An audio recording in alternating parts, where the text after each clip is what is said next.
This is the only downfall to Sugarbeets is the logistic part of it and trucking. So I guess we'll just make more of a mess back here and just drop this thing on the ground anywhere we can find. So I am thoroughly impressed actually of how well this is working. Like that guy's getting a little behind, but I figured we'd have all sorts of issues here, but this is going really well. We'll see if this guy comes around, follows, and lines up perfectly without issue here. I think it should be fine. Seems to be going fine. I'm trying not to get too far ahead of him. I think he's got it though. I know normally you don't have your trucks driving where the beets still are, but it's kind of what we're doing.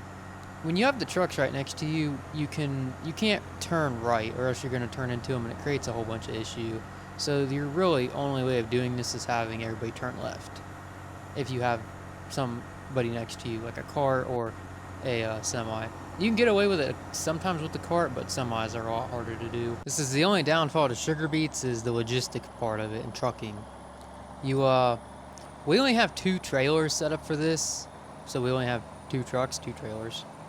And it's our slowdown and biggest weakest point is getting the beets from the field to the piler, and it just takes forever and it's really tough. So we have it's not ours, we're leasing this Alloway lifter on my tractor, and then the other tractor has the Mighty lifter on it. So we're kind of doing a little bit of a comparison contrast between the two, seeing which one we like more. I mean, forever we've only had a Mighty, really. We haven't really had any other brands per se. But now that this Alloway is out, I really like this actually. It's a wider stanced machine. I believe you might be able to get it in a more narrow stance, but we have the wide one. Let's take a look here real quick, because I am actually really curious if this is a wide stanced machine. No. Or a narrow stance, I mean. It is wide stance only. There is no narrow option on this one. The only other machine we've really had is, I believe it's Artsway was the other one. They're like a greenish color. We had that in 22. I don't think it's in 25. There may be a conversion out there. I don't know. I haven't seen anything. But, since the Almighty stuff's out, I've been using that. Kind of bored with it, so we've switched to Alloway. I think it's what we're switching to. If we continue to do Sugarbeets. I'm not entirely sure if we're going to keep doing Sugarbeets or if we're going to sell our equipment and, take the capital, use it somewhere else, and expand into other crops. So, big announcement.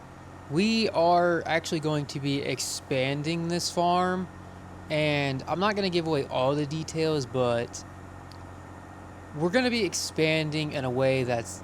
I've never seen anybody do this on YouTube with a series.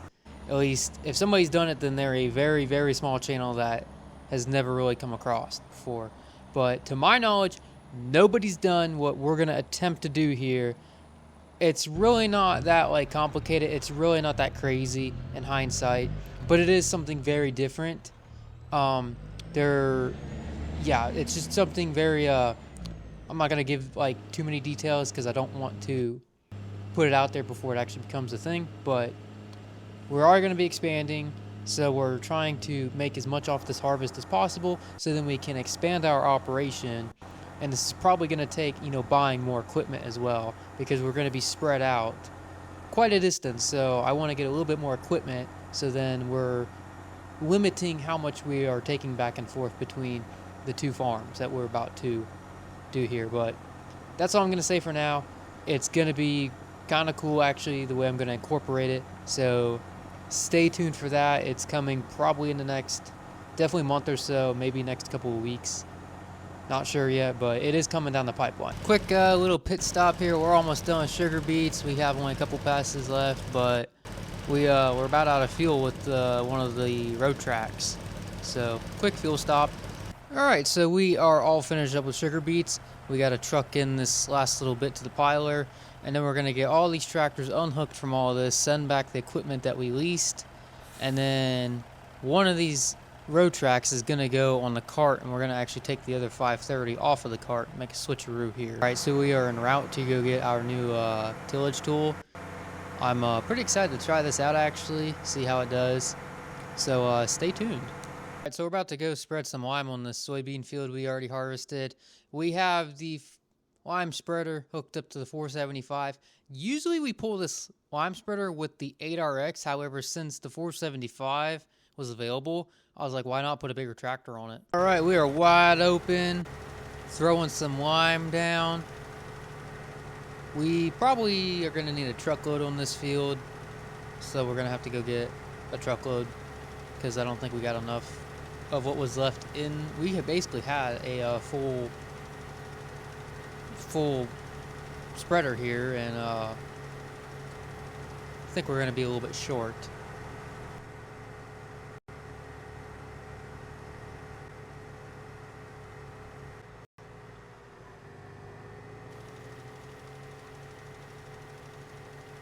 I think I probably lied actually. We're not gonna go get a truckload. I think we're gonna have enough to make this because we have 44% left, a little over 9,000 liters, and we have 2 rounds left, and one of them's a half round. So that's awesome. And then we can get the tillage tool out that I'm about to show you guys. All right, here is our new tillage tool. It is a Landoll 2512 inline ripper. This is the second biggest one they make. They make a 2516, but we don't really have a tractor that's got enough power to pull a 16. So we went the next size down, which would be a 12. I don't know what the horsepower rating is. So when they come up with their ratings for what you need to pull these things, it usually goes off horsepower per shank. And usually it's somewhere about 40-50 horsepower per shank is what they go off of, I believe. When it comes to deep tillage tools like this, field cultivators are a little bit different because they have a lot more shanks.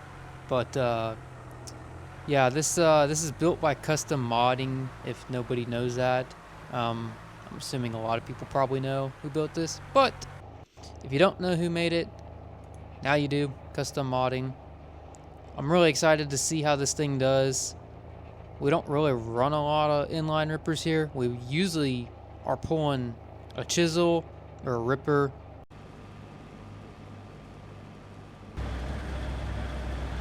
Alright, so that finishes off our bean field for the year. Because we only had 2 because of the sugar beet field, and then we got 2 corn fields to go pick, and they're pretty big fields actually. So we're gonna run this combine back up into the yard, and then we will get both of them out because we only have 1 draper head. Because I didn't think we needed a second one because we didn't have that much bean acreage this year. Next year will be a different story. So just 1 head this year, but we're gonna get both the combines out to pick corn because we're going to need both of them. But I think we're going to get caught up on some tillage here before we actually start picking corn, or else we're going to get really behind on tillage. We're only running just this Landoll for now. I think we're going to get the Wishix out because we're going to run the Wishix in corn ground. And then I'm not sure what we're going to run on the sugar beet ground. I don't know if I want to deep rip that or if I want to take like more of a vertical tillage tool and run it over that. Unsure of what we're gonna actually do on that field. So that's gonna be it for the video. I really hope you guys enjoyed the video. I appreciate you guys so much for watching. The channel is starting to do really, really well actually. So big thank you to you guys. Definitely hit that like, subscribe button, and I will see you guys in the next one.